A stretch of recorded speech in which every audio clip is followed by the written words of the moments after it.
ছোট্ট বন্ধুরা, আজকে আমরা রান্না করব মজাদার একটা স্বাদের জিনিস, যেটা খাইতে অনেক মজা হবে। তো আমি প্রথমেই দিয়ে দিচ্ছি আমাদের কন্টিনিউ যে পাতিলটা আছে, এই পাতিলটা। এরপরে আমরা তেল দিয়ে দিব।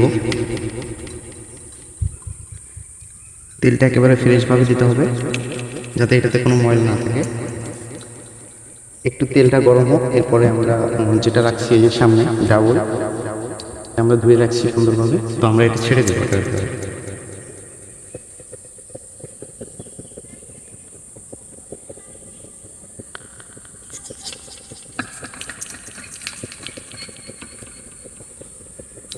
আমাদের তেলটা গরম হয়ে গেছে ছোটো বন্ধুরা।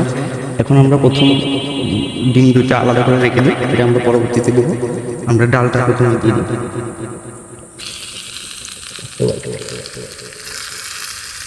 আমরা ডালটা দিয়ে দিচ্ছি।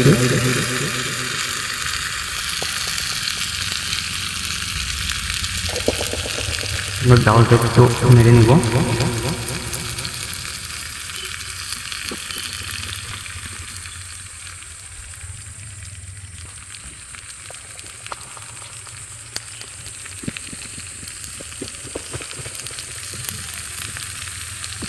দেখতে পাচ্ছ ছোট্ট বন্ধুরা, আমাদের ডাউলটা প্রায় হলুদ ছিল, এখানে সাদা সাদা হয়ে যাচ্ছে। আমরা একটু করে আমাদের পেঁয়াজ মরিচ আছে, আমাদের পেঁয়াজ মরিচ এটা আমরা দিয়ে দেবো।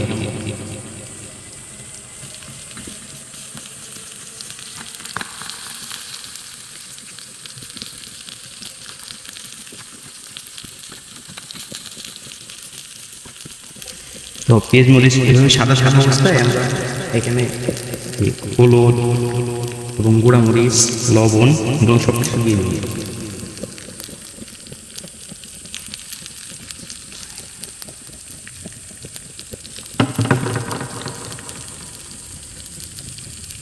গুঁড়ামরিচ দিয়ে দিচ্ছি।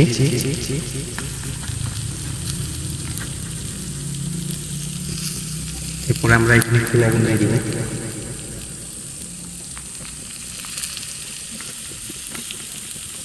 দেখতে পাচ্ছ সমস্ত বন্ধুরা, কি সুন্দর একটা কালার আসছে। তো এরপরে আমরা এটার ভিতরে পানি দিয়ে দিই।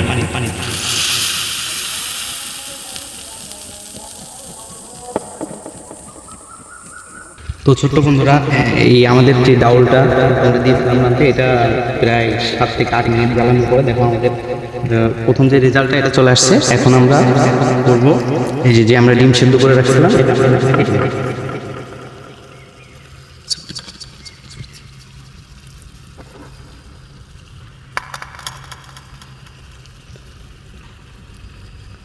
তো এই যে আমাদের যে দুইটা ডিম আমরা কেটে নিচ্ছি সুন্দর করে। কেটে নেওয়ার পরে আমরা ডিমগুলো এটার ভিতরে দিয়ে দেবো সুন্দর করে।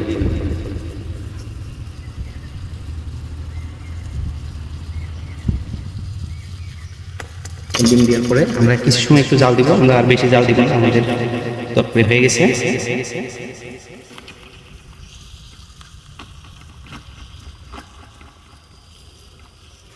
তো ছোট বন্ধুরা, আমাদের ইউটিউব চ্যানেলটাকে লাইক, কমেন্ট, শেয়ার করে দিবে এবং একটা সাবস্ক্রাইব করে দিবে। তো আমাদের যে প্রথম রেজাল্টটা তোমরা দেখতে পাচ্ছ, অনেক সুন্দর। তো যারা যারা আমাদের মিনি কিচেনে দাওয়াত খেতে চাও, অতি দ্রুত আমাদের মিনি কিচেনে চলে আসো। আজকের মতো এই পর্যন্ত। আল্লাহ হাফেজ।